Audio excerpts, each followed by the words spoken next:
आज हम लोग बात करने वाले हैं बीए पार्ट 1 हिस्ट्री ऑनर्स का चैप्टर 5 का ये भाग 4 है और इससे पहले हम लोग भाग 3 तक पढ़ लिए थे। अगर भाग 3 तक नहीं देखे हैं तो उसका लिंक इसी वीडियो के नीचे डिस्क्रिप्शन में दिया गया, वहां देख सकते हैं, या इसी चैनल पर प्लेलिस्ट भी बना हुआ होगा, वहां से भी देख सकते हैं। ये भाग 4 है। भाग 3 तक हम लोग क्या पढ़े थे? हम लोग वैदिक सभ्यता के बारे में पढ़ रहे थे, यानी कि वैदिक काल। सभ्यता और काल दोनों अलग अलग होता है, ये हम समझा दिए थे। तो वही वैदिक काल को दो भागों में बांटा गया, उत्तर वैदिक काल, ये ऋग वैदिक काल और उत्तर वैदिक काल। तो हम लोग ऋग वैदिक काल के बारे में पढ़ लिए थे, अब हम लोग को पढ़ना है उत्तर वैदिक काल के बारे में। अब हम लोग किस चीज के बारे में पढ़ेंगे? उत्तर वैदिक। ऋग वैदिक काल के सभ्यता के बारे में समझिए तो लोग पशुपालक और कृषक थे और गाँव में, मतलब गाँव बना कर और गाँव में रहा करते थे और उसके गांव के प्रधान होते थे। तो अब धीरे धीरे वो गांव बढ़ने लगा था और उत्तर वैदिक काल में ये कैसे बढ़ा था, क्या हुआ था, उसके बारे में समझेंगे। उत्तर वैदिक काल, वैदिक काल, इसका समय कब से कब तक था? याद होगा आप लोगों को, कब से कब तक था? ये 1000 ईसा पूर्व से लेकर 600 ईसा पूर्व तक था, इन दोनों के बीच में था। अब देखिए ये लोग काफी विकसित हो चुके थे, क्योंकि 1500 ईसा पूर्व से चालू होकर ऋग वैदिक काल 1000 आते आते अब ऋग वैदिक काल समाप्त हुआ और उसके बाद चालू कौन हुआ? उत्तर वैदिक काल। और ये बांटा किसने कहा कि यहाँ से यहाँ तक ऋग्वेद होगा? ये वैदिक काल को दो भागों में कौन बांटा? मान लीजिए वैदिक काल हो गया, समझिए ये वैदिक काल। अगर आपसे कोई पूछ जाएगा वैदिक काल के तक समय कब से कब तक, बोलेंगे 1500 ईसा पूर्व से लेकर 600 ईसा पूर्व तक।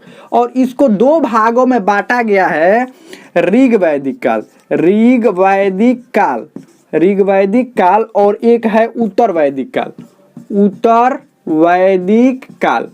तो उत्तर वैदिक काल के बारे में आप समझिए।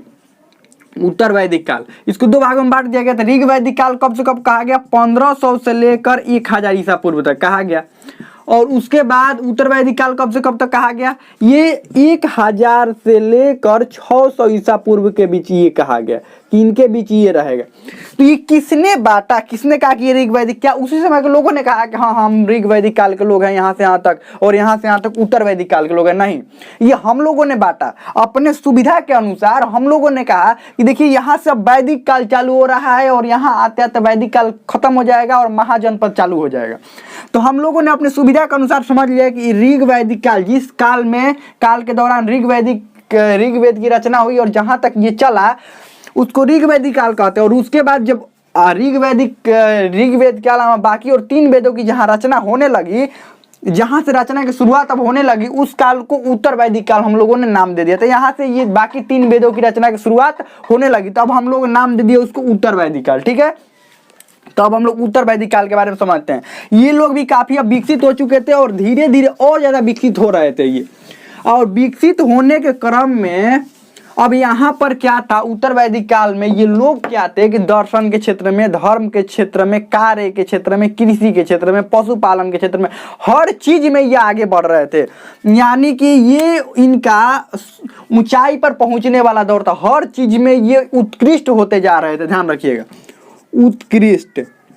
उत्कृष्ट होते जा रहे थे। हर चीज में एकदम बहुत ही साहसपूर्वक कार्य कर रहे थे, चाहे वो धर्म के क्षेत्र में हो, धर्म कृषि के क्षेत्र में हो, या दर्शन के क्षेत्र में हो, जो भी क्षेत्र हो। और एक बात यहाँ पर क्या हुआ कि कितने ये ऋग वैदिक काल में तो सिर्फ ऋग्वेद की रचना हुई और बाकी जितने भी ग्रंथ हो, चाहे वो ग्रंथ की बात करें हम, बाकी जितने भी ग्रंथ हो, सामवेद,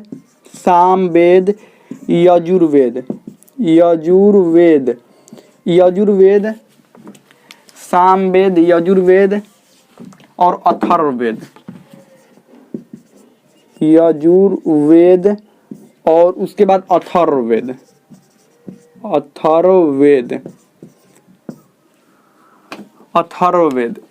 अथर्ववेद सब की रचना कब हुई? ये उत्तर वैदिक काल में हुई, ध्यान रखिएगा। अथर्ववेद, यहाँ से ये इस सब की रचना हुई। फिर आरण्यक, उपनिषद,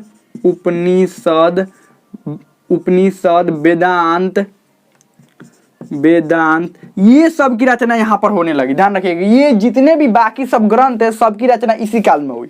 अब ये देखिए, अब वेद थे तो ये सब की रचना की क्या जरूरत है, अब ये भी समझिए थोड़ा। इसके लिए इनकी राजनीति की स्थिति समझना जरूरी है।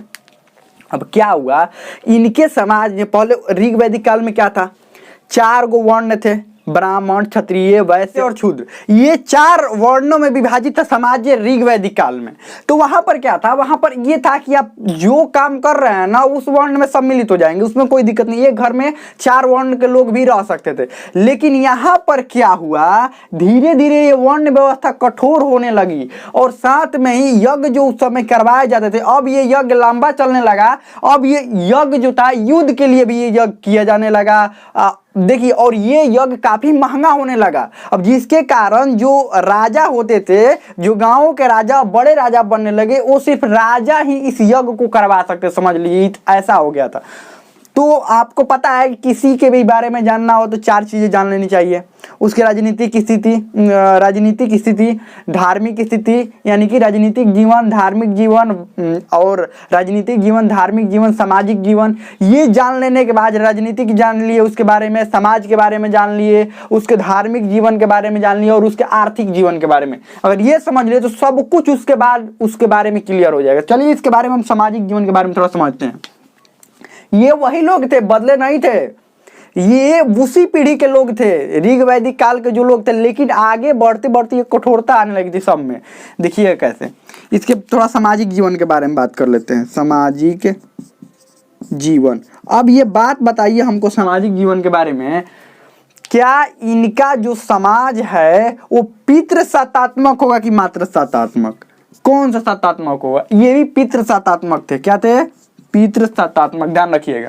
यानी कि पिता और ज्यादा अब तो कठोरता होने लगी थी, अब और ज्यादा कठोरता होने लगी थी और ये पितृसत्तात्मक होने लगा था। ध्यान रखिएगा, पितृसत्तात्मक, पितृसत्तात्मक।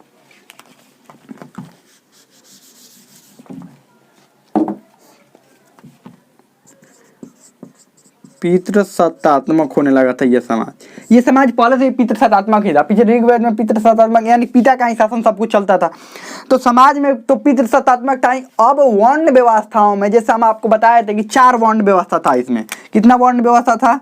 वर्ण व्यवस्था की यहाँ पर बात कर लेते हैं। वर्ण व्यवस्था, वर्ण व्यवस्था में कितने वर्ण थे? वर्ण व्यवस्था में कुल 4 वर्ण थे। कौन कौन? ब्राह्मण, क्षत्रिय, वैश्य और शूद्र। ये 4 थे। तो अब क्या होने लगा था उस समय? तो कार्य के आधार पर, अब ये जाति के आधार पर बांट दिया गया। अब यहाँ पर कठोरता आने लगी इसमें और जाति के आधार पर ये कहा गया कि अब और एक बात, यहाँ पर आपको वर्ण बदलने की अनुमति नहीं थी। अब देखिए ऋग्वेद में क्या था, मान लीजिए ये काम कर रहे हैं और तो ये काम छोड़कर सैनिक बन गए तो क्षत्रिय में आ जाएंगे, अगर व्यापारी बन गए तो वैश्य में आ जाएंगे, अगर मजदूर बन गए तो शूद्र में आ जाएंगे। एक ही जीवन में 3-4 आप वर्णों का जीवन जी सकते थे। लेकिन यहाँ पर उत्तर वैदिक काल में क्या हुआ, अब ये कहा जाने लगा कि ये व्यवस्थाएं अब कठोर हो गई और आपको अब वर्ण बदलने की अनुमति नहीं है। आप जिस वर्ण में है उसी वर्ण में आप रहेंगे, अब आपको वर्ण बदलने की अनुमति नहीं है। अब वर्ण वंशानुगत होने लगा। कैसा होने लगा? वंशानुगत। वर्ण वंशानुगत, वंशानुगत का मतलब ये हुआ कि एक मान लीजिए पिता जिस वर्ण में है, बेटा कोई भी कार्य करे उसी वर्ण में रहेगा, उसका बेटा कोई भी कार्य करे उसी वर्ण में रहेगा। या कार्य पर भी अब प्रतिबंध लगा देगा, हाँ पिता जो कर रहा है बेटा को भी वही करना है, उसका बेटा को वही करना है, उसके बेटा को भी वही करना है। यानी कि अब हो गया जाति जो है वो वंशानुगत हो गया, यानी कि वंश के आधार पर, जो कि काफी कठोरता हो गया। और साथ में यज्ञ के बारे में थोड़ा बताए थे। यज्ञ क्या हो गया, 1-1 महीना तक यज्ञ चलने लगे। 1 महीना, तो कोई आम इंसान 1 महीना तक यज्ञ कैसे करवा सकता है? अगर अपने फसल के बारे में भी उसको यज्ञ करवाना, अपने फसल के लिए भी यज्ञ करवाना है तो 1 महीना तक कैसे यज्ञ करवा सकता है? उस समय ऐसा नहीं था ऋग वैदिक काल में, लेकिन इस काल में 1 महीना तक तो जो राजा होते थे सिर्फ वही अब यज्ञ करवाते थे। क्यों? क्योंकि युद्ध जीतने के लिए वो यज्ञ करवाते थे।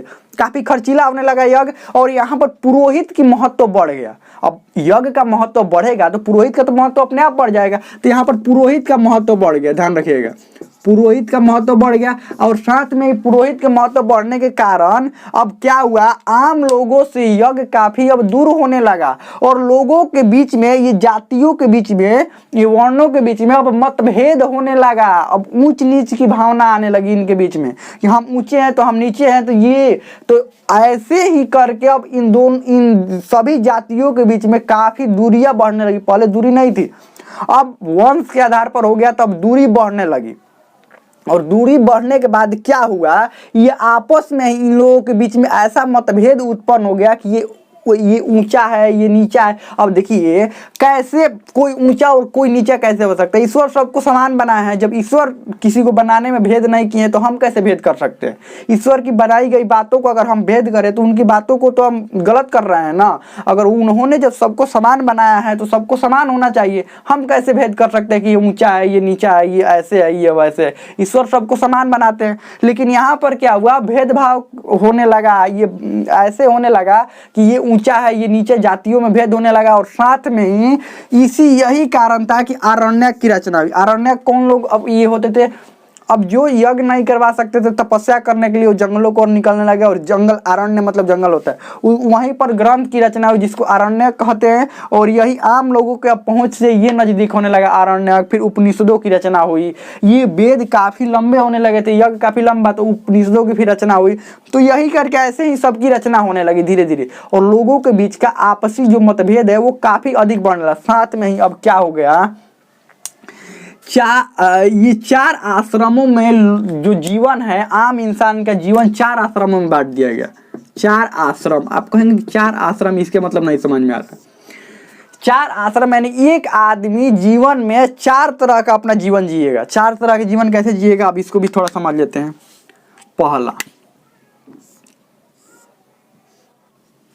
पहला क्या था, ब्रह्मचर्य, ब्रह्मचर्य, गृहस्थ,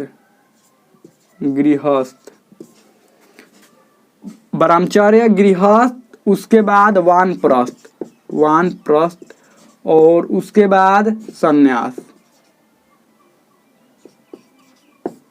ये व्यक्ति का जीवन को 4 भागों में बांट दिया गया, ब्रह्मचर्य, गृहस्थ, वानप्रस्थ और सन्यास। मतलब एक व्यक्ति को ऐसे 4 जीवन आपको जीना है, एक ही जीवन में 4, पहले ब्रह्मचर्य रहना, फिर गृहस्थ, फिर वानप्रस्थ, फिर सन्यास, अंतिम में सन्यासी बन जाना है। अब क्या हुआ, ये देखिए बहुत कुछ इसमें ऐड होने लगा धीरे धीरे। अब क्या होने लगा, और एक बात, 16 संस्कार आ गए कि जीवन में व्यक्ति को 16 संस्कार करना है, जन्म के समय करना है, और बहुत संस्कार। और अंतिम जो संस्कार होता है वो तो जो मृत्यु के बाद जो संस्कार किया जाता है वो अंतिम संस्कार होता है। फिर विवाह के समय संस्कार करना, ऐसे करके 16 संस्कार आ गए। ध्यान रखिएगा, कितने संस्कार, 16 संस्कार किए जाने लगा। और साथ में अब देखिए ये सामाजिक जीवन में अब इनका समाज काफी अब उन्नत ये लोग होने लगे ना। व्यापार भी अब करने लगे थे, फिर कृषि भी करने लगे थे, पशुपालन भी करने लगे। तो लोहा, खास कर एक और बात, लोहा इनको मिल गया था। लोहा मिलने से सबसे ज्यादा ताकतवर हो गए थे ना। अभी तक किसी को लोहा नहीं मिला था, चाहे पाषाण काल की बात करें या सिंधु घाटी वालों को बात करें, ये दोनों को लोहा नहीं मिला था अभी तक, लेकिन इन लोगों को लोहा मिल गया। पहले तो लड़ाई करने में इसका यूज किए, पहले तो किसमें यूज किए, लड़ाई करने में, युद्ध करने में इसके यूज किए। साथ में कृषि में बहुत उन्नत होने लगा क्योंकि लोहा मिल गया। लोहा के कारण हथियार अच्छे बनाए जाने लगे, और ये लोहा मिलने के कारण सब कुछ अच्छा होने लगा। अब इन लोगों का जीवन, अब युद्ध, राजा का मुख्य कार्य हो गया युद्ध, और उनके सैनिक रखे जाने लगे, और भी बड़ा सब कुछ अब बड़ा होने लगा धीरे धीरे। अब देखिएगा यहीं से ये उत्तर वैदिक काल से ही अब जनपद बनने लगेंगे, जनपद से महाजनपद बनेंगे, जिसको हम 16 महाजनपदों के बारे में हम लोग पढ़ेंगे। और सबसे बड़ा महाजनपद बनकर उभरेगा मगध महाजनपद, जो कि बिहार वाले क्षेत्र को मगध महाजनपद इतने क्षेत्र में शुरू में था, और बाद में पूरे भारत पर में फैल गया ये मगध महाजनपद। तो उसके बारे में पूरा डिटेल में बात करेंगे। और जैसे मगध महाजनपद के राजा जो थे वो चंद्रगुप्त मौर्य थे, और उसके बाद बिंबिसार, और शुरू में की बात करें तो शुरू में तो वो चंद्रगुप्त मौर्य वंश नहीं था, शुरू में हर्यक वंश था। तो हर्यक वंश होते हुए ये मगध बहुत विस्तृत होगा और बहुत बड़ा हो जाएगा, और धीरे धीरे यहीं से राजा की उत्पत्ति होने लगेगी, और बड़े बड़े राजा होने लगेंगे, सब कुछ होने लगेंगे। तो ठीक है, इतना समझ लिया हम लोग, लोहा इनको मिल गया था और अपना जीवन ठीक ठाक अब जीने लगे थे। लेकिन हाँ, इनके समाज में काफी अब मतभेद, आपसी मतभेद होने लगे थे, और साथ में बहुत कठोर कठोर नियम बनाए जाने लगे थे। तो इनके बारे में अभी आगे हम लोग पढ़ेंगे। अब इसमें कोई भी डाउट हो, कोई भी क्वेश्चन हो, आप कमेंट में पूछ सकते हैं, हमें तो समझ में आ गया होगा।